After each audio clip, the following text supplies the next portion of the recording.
A big challenge for us when we're trying to get that next higher level job is to convince the hiring manager that we are qualified. We haven't done that level of management yet, but we know we can. That is a big contradiction, a riddle, and a problem. And here are some ways to solve it. One is to increase your qualifications. It can mean getting different certifications on LinkedIn or many other ways that you can show you've got extra training that helps you be ready for your next step. For some people, it means going from school English, like you learn in university and basic conversation, to business English. And that means being able to listen to native speakers and respond thoughtfully and fully in a professional way. It means participating in meetings or presentations, small talk, or emails. All of these are skills that you can build on based on what you already learned in your school days and early career.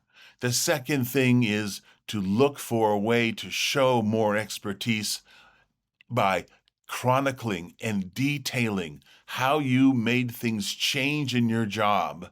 You give more specific details on what you did that increased or grew, and use those words to show that you made a change even though you're a younger, less experienced employee.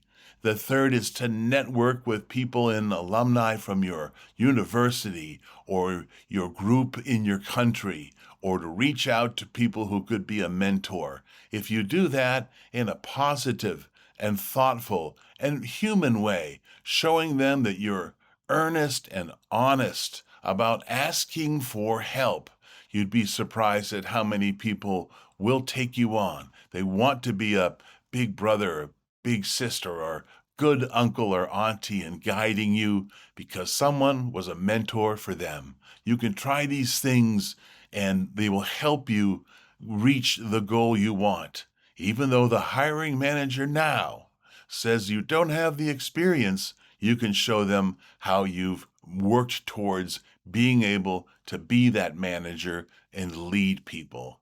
You can do it. Take these steps and make yourself proud.